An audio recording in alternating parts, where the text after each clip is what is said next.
Hello दोस्तों, स्वागत है आपका श्री गुरु एकेडमी में। मैं मनु वर्मा आपका शुक्रिया हार्दिक अभिनंदन करता हूं। दोस्तों, आज का हमारा टॉपिक है सामाजिक अध्ययन यानी कि एसएसटी है, उसका महा मैराथन क्लास 2 लेकर आए हैं। दोस्तों, फर्स्ट क्लास मैंने करा दी है। यदि आपने उसको नहीं देखा है तो इधर देख लीजिए, आई बटन पर जाइए और यहाँ आपको वीडियो मिल जाएगी महा मैराथन क्लास फर्स्ट, ठीक है, एसएसटी के लिए। और दोस्तों, यहाँ पर हम ये जो बात करते हैं ना, सिर्फ और सिर्फ पेपर 2 की बात कर रहे हैं इसमें, ठीक है। तो जो भाई बहन पेपर 2 के लिए तैयारी कर रहे हैं, जिन्होंने एसएसटी लिया है, उनके लिए बहुत ही बेहतर तरीके से तैयारी होने वाली है, ठीक है दोस्तों। तो कर दिखाओ कुछ ऐसा कि दुनिया करना चाहे बस आपके जैसा। तो चलिए दोस्तों, स्टार्ट करते हैं। लेकिन स्टार्ट करने से पहले फटाफट से आप सभी लोग बता दीजिए, एकदम से वॉल्यूम ठीक आ रहा है, कोई भी दिक्कत हो, दिखने में कोई भी प्रॉब्लम हो तो जल्दी से कमेंट कीजिएगा और उसके बाद हम सेशन फटाफट से स्टार्ट करते हैं। जी हाँ, जल्दी से आप सभी भाई बहन कमेंट कीजिएगा। जी हाँ दोस्तों, एकदम से बढ़िया। जय हिंद। जी हाँ, जय हिंद दोस्तों, जय हिंद, गुड इवनिंग, बहुत बढ़िया। चलते हैं दोस्तों नेक्स्ट, यहाँ पर हम चलते हैं आज के टॉपिक पर। तो सबसे पहला हमारा प्रश्न आज का, गौतम बुद्ध ने अपना पहला प्रवचन कहाँ दिया? तो यह प्रश्न किसी भी भाई बहन का गलत नहीं होना चाहिए। सबको पता होगा कि गौतम बुद्ध ने अपना प्रथम प्रवचन कहाँ दिया था। तो बताइए राइट आंसर क्या होगा दोस्तों। राइट आंसर आप सभी लोग कमेंट कीजिएगा। हालांकि आप सभी लोगों का सही भी होगा, फिर भी मैं आपसे पूछना चाहूँगा, जल्दी से कमेंट कीजिएगा। जी हाँ, बहुत बढ़िया दोस्तों। जी हाँ, बिल्कुल सही, एकदम से सही। Sarnath is the right answer, यानी कि option number D is the right answer. Gautam Buddha ने पहला प्रवचन दिया था, वो आपका कहाँ दिया था? तो सारनाथ में दिया था। एकदम से सही है दोस्तों। और गौतम बुद्ध का नाम क्या था? तो सिद्धार्थ इनका नाम था। इनके पिता का क्या नाम था? तो इनके पिता का नाम शुद्धोधन था। और माता का नाम क्या था? तो त्रिशला था। शायद दोस्तों ध्यान नहीं आ रहा, पर शायद हाँ त्रिशला ही था, ठीक है। तो ध्यान रखेंगे दोस्तों, बहुत ही इंपॉर्टेंट है, ठीक है दोस्तों। चलते हैं नेक्स्ट प्रश्न पर, और हमारा नेक्स्ट प्रश्न आता है, ठीक है। हमारा आज का नेक्स्ट प्रश्न है, निम्नलिखित में से किसे छात्र द्वारा किए गए व्यवहार के अंतर्गत अच्छा माना जा सकता है? छात्र प्रश्न पूछने में स्वतंत्र महसूस करें, छात्र समय पर अपना गृह कार्य करें, छात्र कक्षा में सही अनुशासन में व्यवहार करें, छात्र अवधारणाओं के विचार को ग्रहण करने में कम समय लें। दोस्तों बताइए राइट आंसर क्या हो सकता है? जी हाँ, बहुत बढ़िया दोस्तों। राइट आंसर क्या हो सकता है? आप सभी लोगों का राइट आंसर सही आना चाहिए, किसी का भी गलत नहीं होना चाहिए, क्योंकि ये सिंपल प्रश्न है और ये आपका जो पेडागोजी का प्रश्न है ये सभी में आता है, ठीक है। आपका हिंदी में भी आपने देखा होगा यह प्रश्न, और आपका मतलब हर आपका जो भी एग्जाम होगा सब में आपने देखा होगा, ठीक है दोस्तों। तो बात करते हैं इस प्रश्न की। इसका राइट आंसर हो जाएगा option number first is right answer. यानी कि आप जब बच्चा जो है प्रश्न पूछने में स्वतंत्र होगा तो वो क्या होगा, सबसे ज़्यादा सीख पाएगा, अपने आप को स्वतंत्र महसूस करेगा, ठीक है। तो चलते हैं दोस्तों नेक्स्ट क्वेश्चन पर। ये आपका एकदम से ज़बरदस्त हो जाएगा। नेक्स्ट क्वेश्चन, प्राचीन रोम कब गणतंत्र हुआ? प्राचीन रोम कब गणतंत्र हुआ दोस्तों? बताइए इसका राइट आंसर आप सभी लोग, ठीक है, जल्दी से कमेंट करें।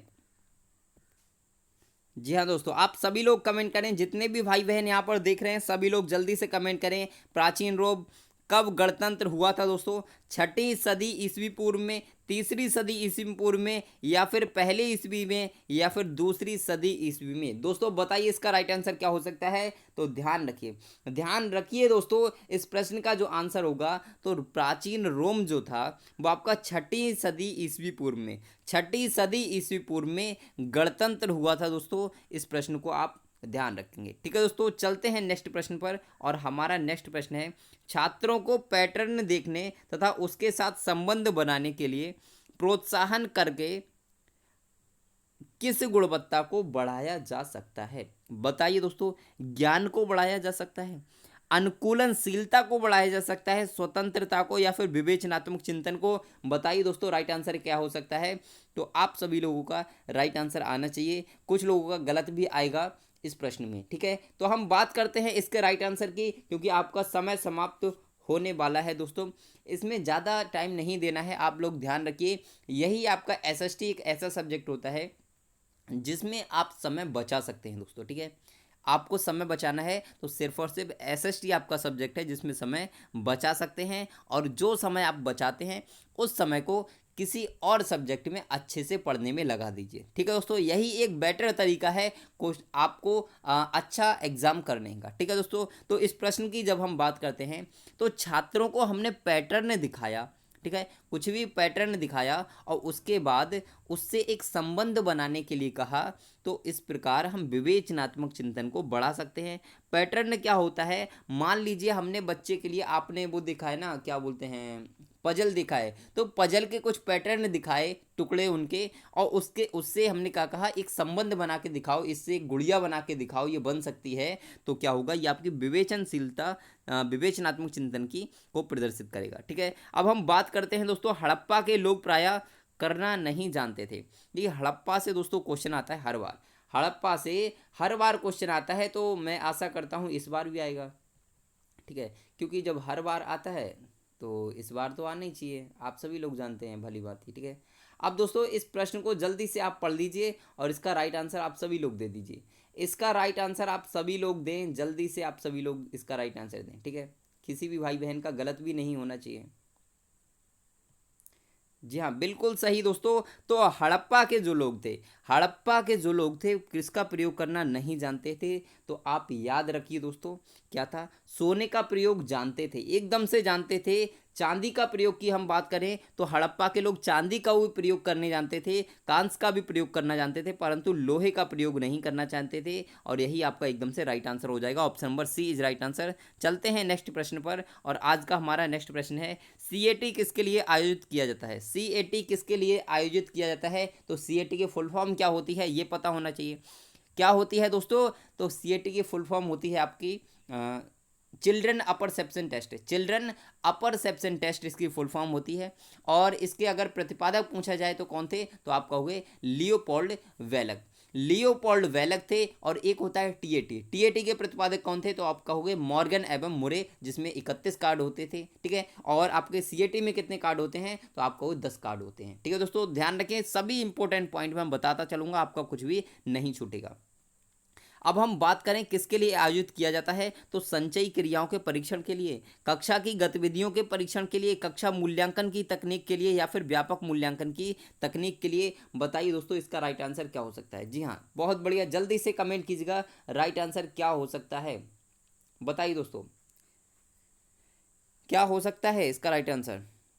संचयी क्रियाओं को परीक्षण के लिए गलत हो जाएगा दोस्तों, ध्यान रखना, गलत हो जाएगा। कक्षा गतिविधियों को परीक्षण के लिए ये भी गलत हो जाएगा। Option number C is right answer.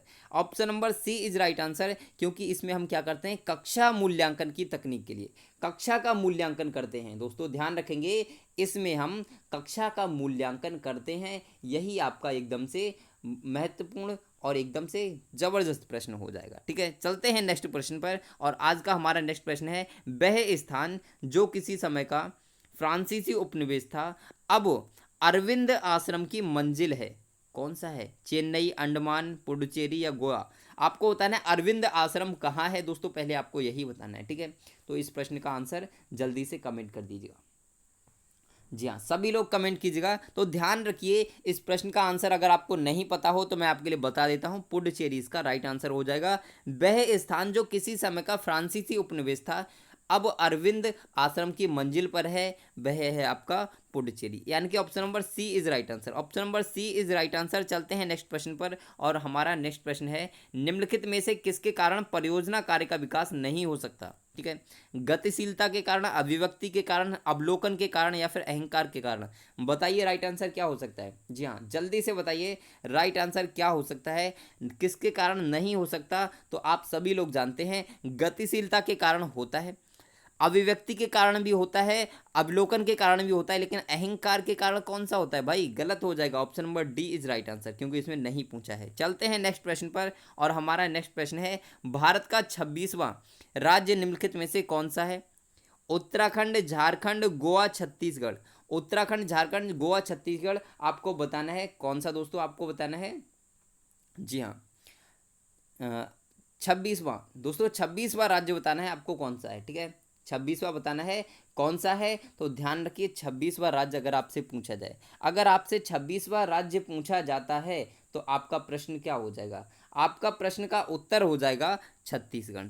बिल्कुल दोस्तों, छत्तीसगढ़ आपका राइट आंसर हो जाएगा। लेकिन यदि आपसे पूछा जाए कि आपका 29वां राज्य कौन सा है, आपका सॉरी 29वां, हाँ एक सेकंड रुकिए। जी हाँ, 29वां राज्य पूछा जाए कि 29वां राज्य कौन सा बना था, तो आपका वो तेलंगाना बना था दोस्तों। ठीक है, तेलंगाना बना था, जो आपका 2014 में बना था। कब बना था? 2014 में बना था दोस्तों, आप इसको ध्यान रखिए। ठीक है, तो महत्वपूर्ण प्रश्न है, ध्यान रखिए। अब दोस्तों चलते हैं नेक्स्ट प्रश्न पर, और हमारा नेक्स्ट प्रश्न है, बच्चों को स्थान, समय और स्वतंत्रता क्यों दी जानी चाहिए? ये सब क्यों दिया जाना चाहिए? क्या बेकार में देना चाहिए? तो बताइए। अपने स्तर की सोच पर नया ज्ञान उत्पन्न करने के लिए, पिछले ज्ञान के संशोधन हेतु समय प्राप्त करने के लिए, शिक्षकों द्वारा छात्रों के प्रति अधिक ध्यान देने पर छात्र नाराज हो जाते हैं इसलिए, या फिर कुछ छात्रों पर ध्यान के बाद भी सुधार के कोई संकेत नहीं दिखाई देते, इस कारण से करना चाहिए। बताइए दोस्तों, बच्चों को समय स्थान और स्वतंत्रता क्यों देनी चाहिए? बताइए दोस्तों, राइट आंसर क्या हो सकता है? आप सभी लोग कमेंट करें। जी हाँ, बहुत बढ़िया दोस्तों, आप सभी लोगों का राइट आंसर आ भी रहा होगा। जी हाँ, क्या हो सकता है इसका राइट आंसर? बिल्कुल दोस्तों सही है कि बच्चों को समय, स्थान और स्वतंत्रता इसलिए देनी चाहिए क्योंकि वह अपने स्तर की सोच पर नया ज्ञान उत्पन्न करने के लिए, ठीक है, वो अपना नया ज्ञान उत्पन्न कर सकें। आप उनको समय दें, स्थान दें, स्वतंत्रता दें, तभी तो वो कर पाएंगे। आपका ये गलत हो जाएगा, ये भी गलत हो जाएगा, ये भी गलत हो जाएगा, क्योंकि सभी आपके निगेटिव पॉइंट हैं। चलते हैं नेक्स्ट प्रश्न पर, और हमारा नेक्स्ट प्रश्न है, भारत की बृहत्तम नदी कौन सी है? यानी कि बृहत्तम का मतलब क्या होता है? सबसे बड़ी नदी कौन सी है? तो आपका राइट आंसर क्या होगा दोस्तों? बताइए। बताइए दोस्तों, राइट आंसर क्या होगा? एकदम से आप सभी लोग कमेंट कीजिएगा। बहुत बढ़िया दोस्तों। जी हाँ, जी हाँ, बताइए दोस्तों, राइट आंसर आपका क्या हो सकता है? जी हाँ, बताइए, सभी लोगों का सही आना चाहिए, इसमें तो किसी का गलत होना ही नहीं चाहिए। तो भारत की बृहत्तम नदी की बात की जाए तो गंगा नदी है। Option number D is right answer, जिसकी लंबाई है 25-25, यानी कि 25-25 किलोमीटर, यानी कि 2525 किलोमीटर इसकी लंबाई है। बहुत ही महत्वपूर्ण प्रश्न है। अगला प्रश्न है, निम्नलिखित में से किन स्रोतों को अधिगम के माध्यमिक स्रोतों के अंतर्गत गिना जाता है? साहित्य की समीक्षा, प्रायोगिक डाटा, साक्षात्कार रिपोर्ट्स, या फिर फील्ड नोट्स? बताइए दोस्तों, राइट आंसर क्या हो सकता है? सभी भाई बहन कमेंट करें। जी हाँ, सभी भाई बहन कमेंट करें कि यदि किन स्रोतों को अधिगम के माध्यमिक स्रोत के बारे में बताना है। माध्यमिक स्रोत, ठीक है, तो बताइए राइट आंसर क्या हो सकता है? तो एकदम से बढ़िया दोस्तों, एकदम से आप सभी लोगों का, कुछ लोगों का सही है, कुछ लोगों का गलत गलत है। तो इसका राइट आंसर क्या होगा? Option number B is right answer हो जाएगा। क्या नहीं होगा दोस्तों? ध्यान रखिए, ऑप्शन नंबर सी भी नहीं होगा, ऑप्शन नंबर डी भी नहीं होगा, option number first is right answer. साहित्य की समीक्षा, यह आपका माध्यमिक स्रोत के अंतर्गत काउंट किया जाता है, इसको आप ध्यान रखिए। साहित्य की समीक्षा हमेशा माध्यमिक स्रोत के अंतर्गत काउंट किया जाता है। प्रायोगिक डाटा फर्स्ट पे होता है, साक्षात्कार रिपोर्ट प्रथम होती है, और आपका फील्ड नोट भी प्रथम पे आता है, लेकिन साहित्य की समीक्षा आपका माध्यमिक स्रोत के अंतर्गत आता है। चलते हैं नेक्स्ट प्रश्न पर, और हमारा नेक्स्ट प्रश्न है, निम्नलिखित में से कौन भू आकृति भारत में नहीं पाई जाती? समुद्र ताल, हिम नदी, हिमशैल, मरुस्थल? बताइए दोस्तों। तो आप सभी लोग इसका तो राइट आंसर सभी लोग जानते ही होंगे, कोई दिक्कत नहीं होगी, इसमें तो कोई दिक्कत होनी ही नहीं चाहिए, ठीक है ना? जी हाँ, आप सभी लोग जानते हैं। जी हाँ, अगर हम बात करें, समुद्र ताल नहीं होगा दोस्तों, समुद्र तल होगा, ठीक है, ये मात्रा नहीं होगी, आ की मात्रा नहीं होगी। तो आप सभी लोग जानते हैं मरुस्थल होता है, भारत में पाया जाता है, समुद्र तल भी पाया जाता है। अब बचा हिमनदी और हिमशैल। अगर हम हिम नदी की बात करें तो आप उत्तराखंड में चले जाइए या फिर जम्मू कश्मीर में चले जाइए, तो आपको हिम नदी यानी कि बर्फ़ की नदी मिल जाएगी। अगर हम बात करें हिमशैल, तो हिमशैल आपको नहीं मिलता है भारत में, यानी कि option number C is right answer. चलते हैं नेक्स्ट प्रश्न पर, और नेक्स्ट प्रश्न है आज का, निम्नलिखित स्थानों में से कहाँ जीवन के विकास के बारे में जानने के लिए भ्रमण करना चाहिए? ठीक है, राष्ट्रीय उद्यानों में, जीव मंडल रिजर्व में, प्राकृतिक ऐतिहासिक संग्रहालयों में, राष्ट्रीय विज्ञान संग्रहालयों में? बताइए दोस्तों, राइट आंसर क्या हो सकता है? जी हाँ, आप सभी लोग कमेंट करें। जी हाँ, सभी लोग कमेंट करें, इसका राइट आंसर क्या हो सकता है? बहुत बढ़िया दोस्तों, एकदम से सही आना चाहिए कि किस स्थान में आपको बताना है जीवन के विकास के बारे में। अगर जीवन के विकास के बारे में जानना है तो ध्यान रखिए क्या हो सकता है इसका राइट आंसर, पहले आप कमेंट कर दीजिएगा, हम उसके बाद ही आपको बताते हैं, ठीक है।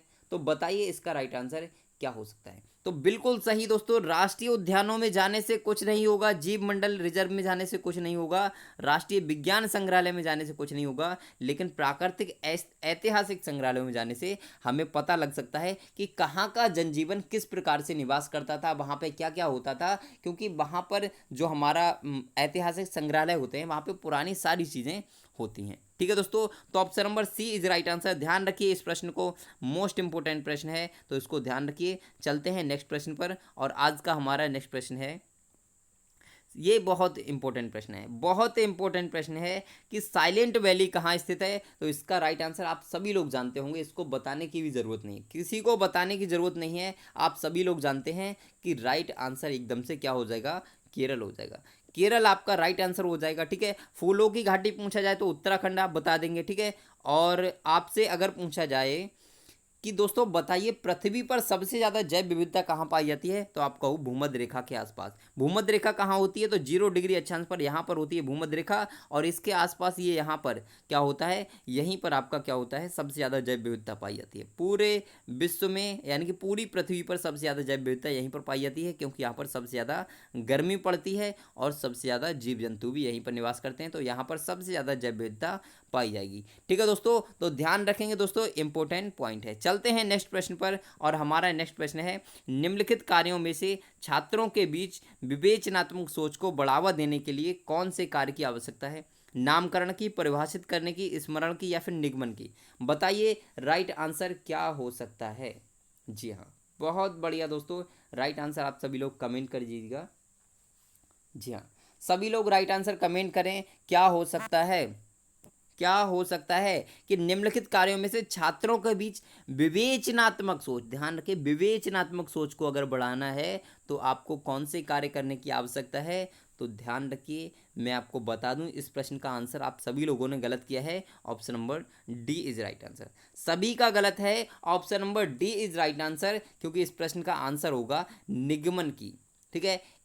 अगर हमें विवेचनात्मक सोच को बढ़ाना है तो निगमनात्मक चिंतन कराना पड़ेगा बच्चों को, ठीक है। तो चलते हैं नेक्स्ट प्रश्न पर, और आज का हमारा नेक्स्ट प्रश्न आता है दोस्तों, कुछ लोग कहते हैं कि आप सर कुछ भी नहीं देखते हैं, ना कमेंट देखते हैं, ना कुछ देखते हैं, फटाफट पढ़ाते रहते हैं, मज़ा नहीं आता। तो ध्यान रखिए आपके पास कितने डेज हैं, तो आप कहोगे 28 डेज बचे हैं, ठीक है। 28 में से भी आप छोड़ दीजिए 1 डेज और छोड़ दीजिए, यानी कि 27 में से भी 1 डेज और छोड़ दीजिए, तो आप के रह जाएंगे 26। तो आपके पास तैयारी करने के लिए ओनली 26 डेज है। वो कैसे, तो वो इसलिए है क्योंकि दोस्तों मैं आपसे कहना चाहूँगा जितनी मेहनत अभी आपको करनी है कर लीजिए, जमकर मेहनत कीजिए, लेकिन आपसे एक चीज़ कहना चाहूँगा, जब आपका एग्ज़ाम हो उससे 1 दिन पहले कुछ ना पढ़िए, एकदम से फ्रेश माइंड में रहिए, ठीक है। माइंड को संतुलन में करिए एकदम से, ठीक है। तो आपके पास 26 डेज हैं, और 26 डेज में आप बहुत कुछ कर सकते हैं यदि आप ठीक से तैयारी करते हैं तो, ठीक है। तो बने रहिए, कोई दिक्कत नहीं है, अच्छे से तैयारी करिए। और मैं यहाँ पर फिजूली बात नहीं करना चाहता, इसी वजह से कमेंट वगैरह नहीं देखता, कुछ भी किसी भी चीज़ पर फोकस नहीं करता, ठीक है। सिर्फ और सिर्फ यहाँ पर स्टडी पर फोकस करते हैं, बात करने के लिए आराम से करेंगे बात, ठीक है। एग्ज़ाम के बाद जितनी आप बात करना चाहें उतनी बात करेंगे, आपके लिए लाइव सेशन रख देंगे आराम से बात करने के लिए, ठीक है। निम्नलिखित में से किस समूह की भाषा को भारत में सबसे अधिक लोग बोलते हैं। भारत में सबसे अधिक किसको बोलते हैं, भारतीय आर्य को, द्रविड़, ऑस्ट्रो एशियाटिक, या फिर चीनी तिब्बती को। बताइए राइट आंसर क्या हो सकता है। तो इसका राइट आंसर आप सभी लोग जानते होंगे, जी हाँ, सभी लोग इसका राइट आंसर जानते भी होंगे दोस्तों। एक सेकंड रुकिए, जी हाँ, अगर हम इस प्रश्न के आंसर की बात करते हैं तो आप सभी लोग कमेंट कीजिएगा, और यह प्रश्न किसी का भी गलत नहीं होना चाहिए। तो ध्यान रखिए, आप सभी लोग जानते हैं इस चीज़ के लिए कि आपका ऑस्ट्रो और एशियाटिक तो नहीं होगा, चीनी तिब्बती भी नहीं होगा, अब बचा आपका द्रविड़ और भारतीय आर्य। तो ध्यान रखिए आर्य पहले से ही भारतीय थे, तो ध्यान रखिए option number first is right answer, यानी कि आपका भारतीय और आर्य भाषा समूह सबसे ज़्यादा बोली जाती है। चलते हैं दोस्तों नेक्स्ट प्रश्न पर, और आज का हमारा नेक्स्ट प्रश्न है, निम्नलिखित विशेषताओं में से कौन सी विशेषता सामाजिक विज्ञान की पाठ्य पुस्तकों का प्रतिनिधित्व करती है। थोड़ा सा स्लाइड को छोटा करना पड़ेगा क्योंकि क्वेश्चन लेंथी है दोस्तों, और इसी प्रकार के लेंथी क्वेश्चंस आपके आते हैं, ठीक है, एग्जाम में। देखिए मैं आपको बता दूं, जो आपका पेपर 2 होता है ना, उसमें पेडागोजी कम आती है, पेडागोजी कम आती है, आपके फैक्ट ज़्यादा आते हैं, तो पेडागोजी के लिए इसीलिए मैंने कम रखा है, फैक्ट ज़्यादा करा रहा हूँ, ठीक है। तो यहाँ पर बात करते हैं, निम्नलिखित विशेषताओं में से कौन सी विशेषता सामाजिक विज्ञान की पाठ्य पुस्तकों का प्रतिनिधित्व करती है। सामाजिक विज्ञान के क्षेत्र में विभिन्न घटकों के लिए असमान शिक्षण समय और अंक आवंटित करना, लेखक की पसंद के अनुसार विभिन्न मुद्दों का विषयों में वितरण करना, किसी भी अनजाने लिंग या सामाजिक पूर्वाग्रहों से बचने के लिए प्रकाशित पाठ्यपुस्तक की समीक्षा करना, या फिर प्रत्येक अध्याय के बाद तकनीकी पदों की शब्दावली और पुस्तक के अंत में एक सूचकांक देना। बताइए दोस्तों राइट आंसर क्या हो सकता है। तो इसका राइट आंसर आप सभी लोग समझ गए होंगे। किसी का अगर गलत आता है तो चिंता मत करिए दोस्तों, चिंता मत करिए, आप सभी लोगों का अभी गलत आता है कोई दिक्कत नहीं है, लेकिन एग्जाम टाइम में किसी का भी गलत नहीं होना चाहिए। तो बात करते हैं कि निम्नलिखित विशेषताओं में से कौन सी सामाजिक विज्ञान की पाठ्य पुस्तकों का प्रतिनिधित्व करती है। तो बात करें पहले ऑप्शन की, सामाजिक विज्ञान के क्षेत्र में विभिन्न घटकों के लिए असमान शिक्षण और अंक। देखिए असमान शिक्षण नहीं करना, सबको समान शिक्षण देना है दोस्तों, ध्यान रखिए, ठीक है। हालांकि अगर किसी को नहीं आता है तो अलग से आपको समझा सकते हैं, लेकिन उस टाइम पर आपको सबको समान शिक्षा देनी है, तो ये आपका गलत हो जाएगा, ठीक। लेखक की पसंद के अनुसार विभिन्न मुद्दों, ये तो गलत हो जाएगा, बिल्कुल गलत है, आप सभी लोग जानते हैं लेखक से इसका क्या तात्पर्य है, ठीक है। किसी भी अनजाने लिंग या सामाजिक पूर्वाग्रहों से बचने के लिए प्रकाशित पाठ्यपुस्तक की समीक्षा एकदम से गलत हो जाएगा। प्रत्येक अध्याय के बाद तकनीकी पदों की शब्दावली और पुस्तक के अंत में एक सूचकांक देना, यानी कि आपको जो प्रश्न हो, जो आपका पाठ हो, लेसन हो, उसके अंत में क्या होना चाहिए, पदों की शब्दावली होनी चाहिए, यानी कि जो तकनीकी पद हैं, जो कठिन पद हैं, जो शब्द हैं, उनके बारे में दिया होना चाहिए, ठीक है, उनके बारे में दिया होना चाहिए। और दूसरा चीज़ आपका क्या होना चाहिए, पुस्तक के अंत में एक सूचकांक भी दिया होना चाहिए। सूचकांक का मतलब ये होता है मेरे प्यारे भाई बहनों कि इसमें आपका एक सेकेंड होना चाहिए, जैसे एक अभ्यास होनी चाहिए, ठीक है, जिससे कि बच्चे उसको कर सकें, यानी कि जो उन्होंने पढ़ा उसमें उसको जान सकें कि हमने अभी तक क्या पढ़ा, ठीक है। अब हम बात करते हैं कि सबसे अधिक मात्रा में केसर कहाँ मिलता है। तो यदि ये प्रश्न आपसे किया जाए तो क्या उत्तर प्रदेश, जम्मू कश्मीर, केरल, असम, सभी लोग जानते हैं दोस्तों राइट आंसर क्या है। तो आप सभी लोगों को इस प्रश्न को बताने की ज़रूरत भी नहीं पड़ेगी, इस प्रश्न को बताने की मेरे हिसाब से तो ज़रूरत नहीं चाहिए, ठीक है। फिर भी अगर आपको ज़रूरत है तो कोई दिक्कत नहीं है, हम आपको बताते हैं, ठीक है। तो इसका राइट आंसर क्या है, तो option number B is right answer. आप सभी लोग जानते हैं जम्मू कश्मीर में केसर बहुत पाया जाता है। दूसरी चीज़, उत्तर प्रदेश की अगर हम बात करते हैं, उत्तर प्रदेश के कन्नौज में क्या पाया जाता है, इत्र बनता है, आप सभी लोग जानते हैं भली भांति, ठीक है। केरल की बात करते हैं तो केरल क्या होता है, तो मसालों का बगीचा केरल को कहा जाता है। साइलेंट वैली केरल में है, आप सभी लोग जानते हैं। असम में क्या है, तो मानस और काजीरंगा, ये दो आपके अभ्यारण्य आपके असम में हैं, तो इनको आप ध्यान रखिए। एकदम से डिस्क्राइब करते हुए चलते हैं अब नेक्स्ट प्रश्न पर, ठीक है। हमारा आज का नेक्स्ट प्रश्न है, निम्नलिखित में से शिक्षण अधिगम प्रक्रिया के दौरान, निम्नलिखित में से शिक्षण अधिगम प्रक्रिया के दौरान प्रश्न उत्तर तकनीक का महत्वपूर्ण उपयोग किसमें किया जाता है। अनुमान पर आधारित कार्य को प्रोत्साहित करने में, कक्षा को परेशान करने वाले छात्रों में उलझाना, पहले छात्रों को भ्रमित करना और फिर अवधारणाओं को स्पष्ट करना, या फिर छात्रों द्वारा उत्तर की उत्पत्ति या उनकी सीमाओं के विषय में जानकारी देना। बताइए राइट आंसर क्या हो सकता है। जी हाँ, सभी भाई बहन राइट आंसर कमेंट करें, कमेंट करें, कमेंट करें। और वीडियो अच्छी लग रही हो तो लाइक ज़रूर करें, लाइक ज़रूर करें, सभी भाई बहन लाइक करें, लाइक करें, लाइक करें। बहुत बढ़िया, एकदम से राइट आंसर क्या हो जाएगा। जी हाँ, क्या होगा राइट आंसर, तो बिल्कुल सही है दोस्तों, आप सभी लोगों का एकदम से बढ़िया आ रहा है कि छात्रों द्वारा उत्तर की उत्पत्ति या उनकी सीमाओं के विषय में जानकारी देना, ये आपका एकदम से राइट आंसर हो जाएगा, बिल्कुल बढ़िया से, ठीक है। चलते हैं नेक्स्ट क्वेश्चन पर, और समय काफ़ी हो रहा है इसीलिए थोड़ा सा स्पीड बढ़ाते हैं। अब यहाँ पर बात करते हैं, सूर्य के चारों ओर किसी उपग्रह का मार्ग कहलाता है, क्या कहलाता है। सूर्य के चारों ओर यदि कोई उपग्रह, दोस्तों ध्यान रखिए यहाँ पर ग्रह नहीं पूछा है, क्या पूछा है, उपग्रह, ठीक है। परिक्रमण, परिभ्रमण, कक्षा या प्रचक्रण। बताइए दोस्तों राइट आंसर क्या होता है। आपको कंफ्यूज करने के लिए ये प्रश्न बनाया गया है, यह प्रश्न थोड़ा सा कंफ्यूज करने के लिए बनाया गया है। तो बताइए इसका राइट आंसर क्या हो सकता है। ठीक है, जी हाँ, बहुत बढ़िया दोस्तों। तो बताइए इसका राइट आंसर क्या हो सकता है। तो इसके बारे में थोड़ा सा मैं आपको डिस्क्राइब कर देता हूँ। ठीक है, थोड़ा सा डिस्क्राइब कर देता हूँ। परिक्रमण क्या होता है, किसी भी चीज़ के चारों ओर घूमना परिक्रमण कहलाता है। परिभ्रमण क्या होता है, तो आप कहोगे अपनी जगह पे घूमना परिभ्रमण कहलाता है। और हमारी जो पृथ्वी होती है उसमें परिभ्रमण और परिक्रमण दोनों गति पाई जाती है। ठीक है, और अगर हम बात करें यहाँ पर कक्षा क्या होती है, तो इसका राइट आंसर भी कक्षा हो जाएगा, क्योंकि आप सभी लोग जानते हैं कि जो सूर्य के चारों ओर घूमते हैं ग्रह या उपग्रह, वो अपनी एक निश्चित कक्षा में घूमते हैं। वह उनका एक पथ होता है, मार्ग होता है, उसे कक्षा कहा जाता है। ठीक है, तो ध्यान रखिए। यहाँ पर दोस्तों प्रचक्रण प्रचक्रण क्या होता है, तो प्रचक्रण इससे रिलेटेड नहीं होता है। ये आपका साइंस में आता है, आपका ज्योग्राफी से रिलेटेड नहीं है। चलते हैं दोस्तों नेक्स्ट प्रश्न पर। और हमारा नेक्स्ट प्रश्न है, निम्नलिखित में से कौन भारत में व्यापक पैमाने पर सोने के सिक्के जारी करने वाला प्रथम भारतीय साम्राज्य था। किसने सबसे ज्यादा सोने के सिक्के बनवाए थे दोस्तों। बताइए, सातवाहन वंश ने, मौर्य साम्राज्य ने, कुषाण वंश ने या फिर चोल वंश ने। बताइए दोस्तों क्या हो सकता है इसका राइट आंसर। जी हाँ, बताइए दोस्तों क्या हो सकता है इसका राइट आंसर।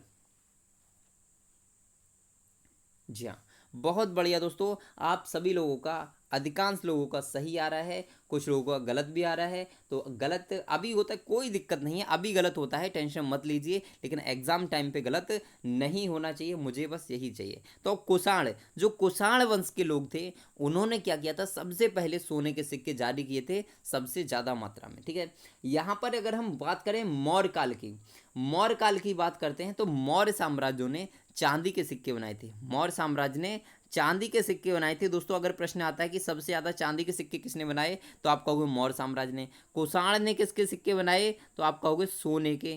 ठीक है, सोने के सिक्के कुषाणों ने बनाए थे दोस्तों, आप इसको ध्यान रखिए। अगर सातवाहन वंश की अगर बात की जाए, तो उन्होंने तांबा और पीतल, तांबा और पीतल के इन्होंने बनाए थे। ठीक है, ध्यान रखेंगे, तांबा और पीतल। एक सेकंड रुकिए, तांबा और पीतल के अगर पूछा जाएगा, तो आप कहोगे सातवाहन वंश ने बनाए थे।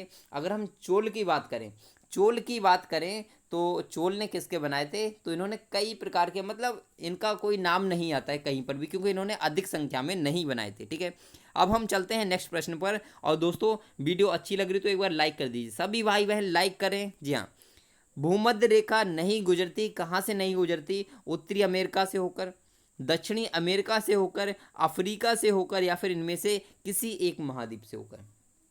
बताइए इसका राइट आंसर क्या हो सकता है दोस्तों। किससे होकर नहीं गुजरती भूमध्य रेखा। जी हाँ, तो सबसे पहले यदि हम जान लें, तो इस प्रकार से ये हमारी पृथ्वी होती है। ये हमारी 0 डिग्री पे कौन सा होता है, 0 डिग्री अक्षांश पे, तो आप कहोगे भूमध्य रेखा होती है। यहाँ पर 23.5 डिग्री अक्षांश पे कौन सी होती है, तो आप कहोगे कर्क रेखा होती है। और ये यहाँ पर जो 23.5 डिग्री अक्षांश पे होती है, वो कौन सी होती है, आप कहोगे मकर रेखा होती है। तो भूमध्य रेखा पूछा है दोस्तों, यानी कि ये वाली लाइन पे पूछ रहा है कि कौन सी नहीं आता है। ठीक है, तो उत्तरी अमेरिका हो सकता है। तो दोस्तों ध्यान रखिए, ध्यान रखिए, इस प्रश्न के लिए उत्तरी अमेरिका नहीं होता है, ये इसमें नहीं पूछा है, यही आपका राइट आंसर होगा। दक्षिणी अमेरिका बिल्कुल यहाँ से थोड़ा सा हिस्सा दक्षिणी अमेरिका का आता है, ध्यान रखिए इसके लिए। अगर हम बात करें अफ्रीका, तो अफ्रीका तो पूरा ही आता है, आप सभी लोग जानते हैं। तो अफ्रीका और दक्षिणी अमेरिका आता है, लेकिन उत्तरी अमेरिका नहीं आता है भूमध्य रेखा के क्षेत्र में। ठीक है, चलते हैं नेक्स्ट प्रश्न पर। और हमारा नेक्स्ट प्रश्न है, जी हाँ दोस्तों, नेक्स्ट प्रश्न है कि संवैधानिक राजशाही के मामले में सम्राट, संवैधानिक राजशाही के मामले में जो सम्राट थे, राजनीतिक मामलों में कुछ कानूनी सीमाएं हैं या नहीं है। बताइए दोस्तों, विशिष्ट कानूनी और औपचारिक भूमिका को बरकरार रखा गया है, लेकिन समिति सीमित और बिना किसी शक्ति के। राजनीतिक मामलों में सभी शक्ति और बिना कोई कानूनी सीमा के, या फिर सरकार में कोई कानूनी या औपचारिक भूमिका नहीं निभाते हैं। दोस्तों बताइए इसका राइट आंसर क्या हो सकता है, आप सभी लोग जल्दी से कमेंट कीजिएगा। जी हाँ, सभी भाई बहन को इस प्रश्न को करने के लिए 30 सेकंड दिए जाते हैं। आप सभी लोग जल्दी से इसका राइट आंसर कमेंट करें, फिर हम अगले प्रश्न पर चलते हैं। जी हाँ, बताइए दोस्तों इसका राइट आंसर क्या हो सकता है। जय हिंद दोस्तों, वंदे मातरम। अगली क्लास के लिए दोस्तों 9 बजे आना ना भूलिए। 9 बजे आपको नेक्स्ट क्लास में ज़रूर आना है जबरदस्त सेशन के लिए, ठीक है। 9 बजे ध्यान रखिए, 9 बजे 9 बजे 9 बजे, ठीक है, लाइव क्लास होने वाली है। जी हाँ, इसका राइट आंसर क्या होगा। बहुत बढ़िया दोस्तों, एकदम से संवैधानिक राजशाही के मामले में विशिष्ट जो सम्राट था वो विशिष्ट कानूनी और औपचारिक भूमिका को बरकरार रखा गया है, लेकिन सीमित और बिना किसी शक्ति के। संवैधानिक राजशाही की बात की जा रही है, यानी कि जो पुराने समय के राजशाही की बात नहीं की जा रही है, जब संविधान बनता है और संविधान बनने के बाद की बात की जा रही है, ठीक है। तो उसको हालांकि कानूनी और औपचारिक सीमाओं में रखा गया है, लेकिन उसको सीमित शक्तियां दी गई हैं। ये इसका आपका उत्तर हो जाएगा ऑप्शन नंबर बी, ठीक है। जैसे हम बात करें आपका ब्रिटेन, ठीक है, ब्रिटेन की बात करें, ऑस्ट्रेलिया की बात करें, स्पेन की बात करें, ये सब क्या है आपके, कनाडा है, यहाँ हर जगह आपका संवैधानिक राजशाही चलती है। वहाँ पर हालांकि जो आपका सम्राट होता है वो बहुत फेमस माना जाता है, एकदम से प्रमुख होता है, लेकिन सारी चीज़ें उसके कंट्रोल में नहीं होती जिस प्रकार से हमारे प्राचीन समय में होती थी, ऐसा नहीं होता, ठीक है। तो इस प्रश्न की बात करते हैं, किसी नदी और उसकी सहायकों द्वारा अपवाह क्षेत्र कहलाता है दोस्तों, क्या कहलाता है दोस्तों। नदी, घाटी, नहर, बांध, जल डमरू, मध्य, बताइए दोस्तों क्या हो सकता है इसका राइट आंसर। जल्दी से आप सभी लोग कमेंट कर दीजिएगा।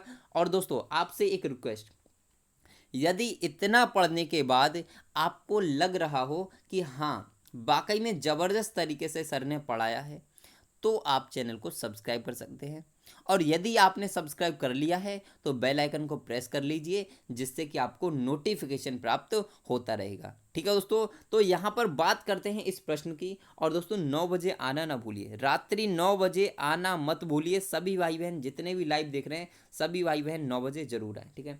अब हम बात करते हैं इस प्रश्न की, किसी नदी और उसकी सहायकों द्वारा अपवाह क्षेत्र क्या कहलाता है। नदी, घाटी, नहर, बांध या जलडमरू, मध्य। तो इसका राइट आंसर जान लीजिए, किसी नदी और उसकी सहायक नदियों का अपवाह क्षेत्र आपका नदी घाटी कहलाता है, यानी कि आपका option number first is right answer. Option number first is right answer दोस्तों, एकदम से बढ़िया हो जाएगा। और दोस्तों आज के लिए बस हम इतना ही रखते हैं, फिर मिलते हैं आपसे 9 बजे एकदम ज़बरदस्त तरीके से ज़बरदस्त सेशन के साथ। तो आना ना भूलिए रात्रि 9 बजे। कितने बजे, रात्रि 9 बजे लाइव क्लास में सभी भाई बहनों को आना है। तो दोस्तों आज के लिए बस इतना ही, तब तक के लिए खुश रहिए, मस्त रहिए, मुस्कुराते रहिए और तैयारी करते रहिए दोस्तों, ठीक है। तो चलिए बाय बाय दोस्तों।